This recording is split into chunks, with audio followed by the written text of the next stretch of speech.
आजच्या काळामध्ये प्रत्येक व्यक्तीचं अकाउंट सोशल मीडियावर आहे आणि प्रत्येक व्यक्तीला हेही माहिती आहे की बाबा जेवढा सोशल मीडिया फायद्याचा आहे तेवढाच तो नुकसानदायकसुद्धा ठरू शकतो. आणि त्याच्या पलीकडं हे सगळं माहीत असतानासुद्धा आपल्या समाजामधले 30% लोक अशा आहेत ज्यांना जी हरकत करायची नाही ती हरकत करतात. बघा मंडळी, एक 35 वर्षाची महिला होती जिचा नवरा एक डॉक्टर होता. आता एक विचार करण्याची गोष्ट आहे, ज्या महिलेचा नवरा डॉक्टर आहे, तिला काय घरात कामधंदा नाही आहे, तिला निवांत बसायचं ना.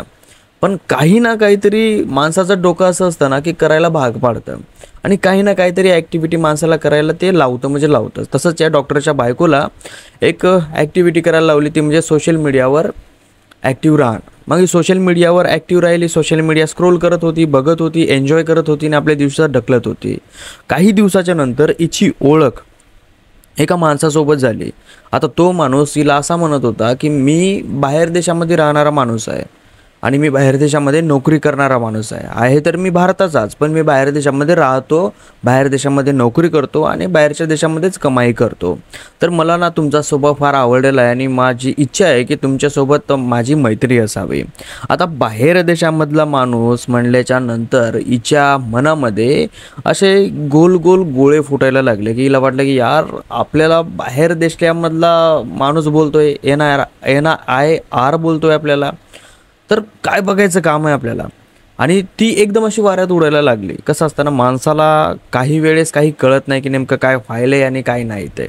मग त्यावेळेस जो ती जे बाई आहे ती त्याच्यासोबत बोलायला लागली. आता त्या दोघांची मैत्री खूप जास्त झाली आणि ती मैत्री डायरेक्टली प्रेमामध्ये रूपांतर झालं.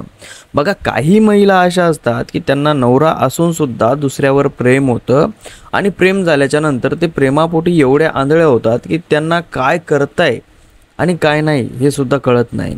आता यांचं प्रेम प्रकरण समोर गेल्याच्या नंतर तो जो माणूस आहे तो हिला म्हणला की म्हणजे बरेच दिवस झाल्याच्या नंतर म्हणला की मला ना तुझा एक असा व्हिडिओ पाठव ज्यामध्ये तू एकही कपडा घातलेला नाही.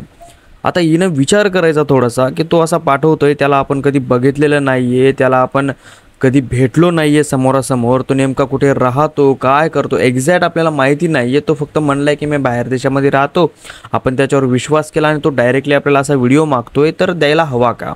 तर या महिलेने कुठलाही न विचार करता त्याची जशी डिमांड होती त्याच्या प्रकारचा एक व्हिडिओ बनवला आणि त्याला पाठवला. पाठवल्याच्या नंतर 15 ते 20 दिवस सगळं काही सुरळीत होतं. पण 15-20 दिवसाच्या नंतर त्या मुलाने काही पैशाची मागणी केली आणि हिने ती पैशाची मागणी पुरवली सुद्धा. असे पैसे तिला देत राहिले आणि पैसे देता देता 2,70,000 रुपये या महिलेनं त्या पुरुषाला दिले. आता त्याच्यानंतर परत तो हिला पैसे मागत होता आणि त्यावेळेस हिला कुठंतरी वाटायला लागलं की हा नेहमी 8 दिवस झाले की पैसे मागतोय, 15 दिवस झाले की पैसे मागतोय, काहीतरी झोळ आहे. मग ती महिला याला म्हणली की बाबा माझ्याजवळ पैसा नाही आहे, आता माझ्याजवळ जितका पण पैसा होता मी सगळं काही तुला देऊन टाकलेलं आहे. असं बोलल्याच्या नंतर त्याने दुसऱ्याच दिवशी त्याचा रंग दाखवला. तो हिला म्हणला की तू मला आत्ताच्या आत्ता 1,00,000 रुपये दे, नाहीतर तू जे मला विदाऊट कपड्याचा व्हिडिओ काढून पाठवलेला आहे ना तो मी सोशल मीडियावर व्हायरल करेल. आणि त्याने जसं असं बोललं ना तसं हिच्या पायाखालची जमीन सरकली. तेव्हा हिला समजलं की आपल्यासोबत तर खूप भयानक प्रकारचा फ्रॉड झालेला आहे. आणि तेवढ्यातच तिला एक दुसरा फोन येतो आणि तो फोनवरून तो सुद्धा माणूस तिला म्हणतो की द्या, नाही तर मी आता सोशल मीडियावर हा व्हिडिओ व्हायरल करतोय. आणि त्याने तो व्हिडिओ हिला परत व्हॉट्सअपवर पाठवला की बघ हा व्हिडिओ माझ्याकडे आहे म्हणून. आणि त्यावेळेस तिला कळालं की मी ज्या माणसावर प्रेम करायचे, जो माणूस बाहेर देशामध्ये राहतो असं सांगत होता, त्या माणसाला मी व्हिडिओ पाठवला, त्या माणसाने दुसऱ्या माणसाला पाठवला आणि त्याने मला पाठवला आणि सगळेजण मला ब्लॅकमेल करतायत. हिला काय करावं आणि काय नाही काही सुधरत नव्हतं. थोड्या वेळापुरतं तरी हिला वाटलं आता आपलं जीवन संपवावं, पण ही पोलीस स्टेशनमध्ये गेली आणि तिथं गेल्याच्या नंतर तक्रार नोंदवली. आता मग तपासणी चालू आहे आणि ही थोडी टेन्शनमध्येच आहे. तर जे ह्या गोष्टी असतात ना ह्या सगळ्यांना माहिती आहेत की आपण सोशल मीडियावर काय केल्याच्या नंतर काय होऊ शकतं, तरीसुद्धा लोक ना थांबत नाहीत, लोक करतात.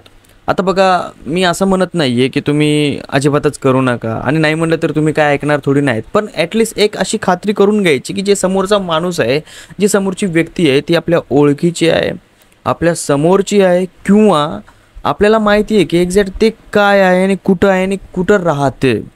नाहीतर उगाच सोशल मीडियावर एक अननोन मेसेज आला, हाय, आपण इकडून हॅलो करायचं, bye bye, tata, good night, hello, ही प्रेमामध्ये पडली त्याच्या, तो हिच्या प्रेमामध्ये पडला आणि अजिबात ओळख नाही, काही नाही, आणि यांचं प्रेम इतकं समोर गेलं, नंतर कळाले की तर सगळा फ्रॉड होता.